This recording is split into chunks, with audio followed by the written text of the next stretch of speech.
Salut les amigos, je suis ravi de vous retrouver aujourd'hui pour une petite vidéo à l'abri parce qu'il fait un temps de merde dehors, il pleut, c'est affreux, l'automne est en train de s'installer et ben c'est justement là qu'on a envie de se mettre au chaud, un petit cocooning au coin du feu. Et qu'est-ce qu'on fait? Non, on n'ouvre pas un livre, on regarde des séries. Parce que moi j'adore les séries. Je vous l'avais jamais dit, je crois d'ailleurs, mais c'était l'occasion de démarrer une vidéo là-dessus aujourd'hui. Tranquillou entre nous, parler de séries. Et je voulais notamment vous parler de celle qui m'a beaucoup marqué dernièrement. Elle est sortie début octobre sur Netflix. Donc du Netflix, attention, ça c'est de la qualité. Netflix, vous êtes sûr, vous êtes entre de bonnes mains. Mais donc, The Haunting of Hill House, qui veut dire la hantise de la maison des Hill. Et cette série, moi je l'ai dévorée. Alors je sais pas si on dit dévorer pour une série, on dit ça pour un livre, mais bon, en tout cas moi j'ai dévoré cette série. C'était super, j'ai adoré, j'y ai passé une semaine entière, je me couchais tard le soir, et attention c'est effrayant, épouvantable, quand j'allais me coucher je regardais partout dans les recoins s'il n'y avait pas quelqu'un qui m'observait, ou s'il n'y avait pas des choses cachées dans les recoins sombres de ma maison. Cette série, elle est sortie donc début octobre sur Netflix, elle est en 10 épisodes d'à peu près 1 heure, attention par contre elle est interdite je crois au moins de 16 ans, parce que c'est vraiment effrayant. Si vous aimez vous faire peur, là vous allez être vraiment servi. Il s'agit tout simplement de l'histoire d'un couple, une famille américaine, un couple avec 5 enfants qui aménage au début des années 80 dans une immense maison, un genre de manoir qu'ils ont envie de rénover. Donc ils s'y installent pendant 1 an ou 2 avec l'idée de revendre la maison après. Donc ils y font des travaux et ils y vivent, et donc il se passe plein de choses étranges.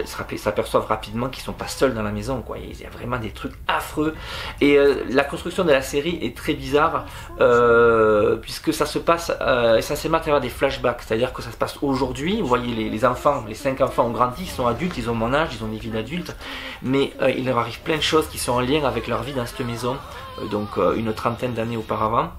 Et donc c'est extrêmement effrayant. Cette série m'a effrayé, et pourtant je commence à avoir l'habitude de voir des choses affreuses, mais là vous allez être servi, franchement. Donc The Haunting of Hill House, qu'est-ce que j'avais à dire de plus sur cette série? Allez-y, parce que voilà, c'est je pense une série qui fera date comme d'autres qui sont sorties récemment ces 10 dernières années. Donc allez-y, vous ne serez pas déçus. Tant qu'on y est, je vais faire un genre de top 5 des séries qui comptent pour moi. Je vais pas vous parler des séries qui sont terminées, que j'ai adorées il y a 10-15 ans. Moi ce qui m'intéresse, c'est de vous parler aujourd'hui de séries qui sont en cours, c'est-à-dire qui ne sont pas terminées. On a des saisons qui arrivent, des épisodes à découvrir, et ça c'est génial. On est encore complètement on est en tension là, que va-t-il se passer? Moi j'attends impatiemment la suite de Game of Thrones. Je suis sûr que vous aussi, c'est quand même la série phare, le graal des séries de ces 15 dernières années. Que va-t-il se passer? Daenerys et Jon Snow vont-ils vaincre les marcheurs blancs qui déboulent du nord? Moi je suis resté sur ce dernier épisode là, de la saison 7, mais vraiment hyper frustré là. Il faut vraiment qu'on nous amène la suite sur un plateau, parce que c'est pas possible. Donc je crois que la suite de Game of Thrones, ça sort la dernière saison, hein, ça sera après, c'est terminé. Et je crois qu'en plus il n'y a que 6 épisodes. Je crois que ça sort au printemps prochain, printemps 2019. Le tournage est bouclé à ma connaissance. Et juste pour info entre nous, si vous êtes fan de Star Wars comme moi, les réalisateurs de la série Game of Thrones, quand ils auront bouclé tout ça, donc là, dans les mois qui viennent, ils vont s'attaquer à du Star Wars. En effet, oui, je vous le dis. Vous l'apprenez peut-être, mais moi je le sais. Les réalisateurs de Game of Thrones sont en train d'écrire une série de films pour Star Wars, même pas un, plusieurs. Donc, par contre là, à mon avis, on va avoir droit à des films plutôt pour adultes, beaucoup moins naïfs que ce qu'on a eu ces dernières années en Star Wars, parce que c'est quand même Game of Thrones, ça y va quoi. Il y a un peu de tout quoi. Hein. C'est pour adultes.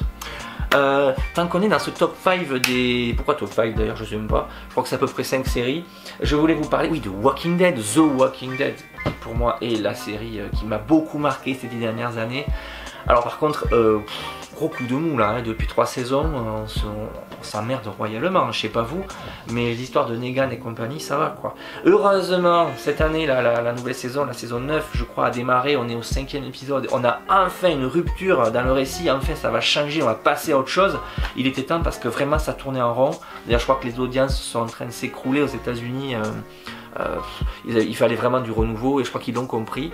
Mais justement par rapport à The Walking Dead, si vous voulez redécouvrir l'esprit des débuts de la série, quand Rick était encore en train d'explorer, de survivre. Tournez-vous vers Fear the Walking Dead, le spin-off. Vous connaissez peut-être déjà, mais si vous ne connaissez pas, je vous en parle parce que j'ai envie. Fear the Walking Dead, notamment la saison 4, la dernière, je me suis vraiment régalé. J'ai retrouvé ce petit groupe de survivants qui essaient d'avancer, de survivre dans ce monde dévasté par les zombies. Et ça a été pour moi un super bon moment. J'ai retrouvé ce petit esprit... cet esprit d'aventure, de découverte et de survie, tout simplement. C'est ça qu'on attend de cette série. Moi, les guerres de clans, là, de Negan, Rick, la colline, et compagnie, moi, honnêtement, ça m'a saoulé, quoi. J'espère qu'ils vont aller vers du mieux. Malheureusement qu'on a Fear the Walking Dead, qui pour moi relève bien le niveau. C'est une série qui a eu du mal à démarrer, Fear the Walking Dead. Les 3 premières saisons sont un peu moyennes, mais la dernière, là, j'ai vraiment trouvé ça super bien. Qu'est-ce que vous voulez? Oui, je voulais vous parler de la dernière série, évidemment, qui compte beaucoup pour moi. Il s'agit de Stranger Things. Là aussi, c'est du Netflix. Et Stranger Things, moi, ça a été un choc. Quand j'ai découvert cette série, la première saison, c'était il y a 2 ans et demi. C'était en plein été. Boum, ils balancent ça sur Netflix. Oh, c'était trop bien. Et on retrouve tout l'esprit du cinéma des années 80, parce que bon, si vous savez sûrement si vous avez vu la série, si vous l'avez pas vu, je vous en parle vite fait.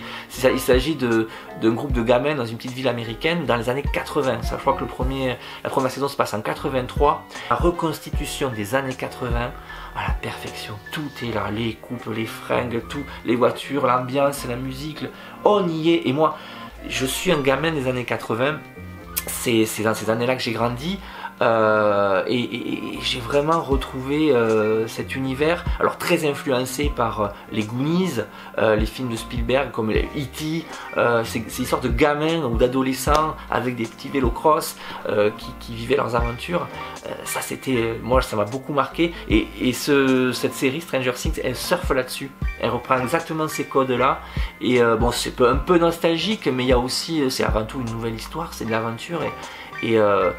Oui, dans ces années 80, il y avait vraiment quelque chose de spécial. Mais moi, je l'ai vécu et c'est vrai. Moi aussi, j'avais un Big Cross, on appelait ça. C'était l'ancêtre des BMX. Et on partait, les gamins, là, dans les lotissements autour des maisons, vivre nos aventures. On faisait un peu comme dans les Goonies, d'ailleurs.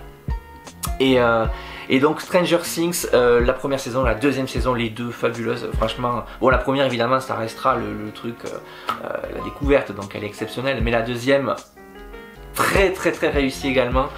La troisième saison est en tournage, je crois qu'elle doit arriver normalement, si je ne me trompe pas, l'été prochain ou l'automne prochain. On a encore une bonne année à attendre quand même. Je sais pas pourquoi c'est si long d'ailleurs, parce qu'il me semble qu'entre les 2 premières saisons ça avait été plus court. Ils sont en tournage actuellement, et donc j'attends ça impatiemment. Voilà les amis, c'était ma petite vidéo série, hein. J'avais jamais fait ce genre de truc avant, échanger un petit peu avec vous. D'ailleurs, si vous avez des choses à me dire dans les commentaires concernant les séries, c'est des séries qui vous plaisent, dont vous voulez parler ou me soumettre, parce que moi je suis curieux de découvrir de nouvelles séries. Bon, après c'est vrai que j'ai pas trop de temps non plus, hein. J'ai un travail, j'ai la chaîne, j'ai plein de choses à faire, donc je peux pas regarder des séries en permanence, mais je me pose souvent le soir tranquille et je me regarde mes petites séries. Donc n'hésitez pas à donner vos impressions, vos suggestions dans les commentaires, c'est toujours intéressant. En attendant, j'espère que le temps va s'arranger parce que j'ai des projets de tournage en extérieur ces jours-ci. Donc je vous dis à très bientôt. Restez dans les parages, abonnez-vous si ce n'est pas déjà fait et rendez-vous très bientôt sur la chaîne pour de nouvelles aventures. A très bientôt les amis. Ciao!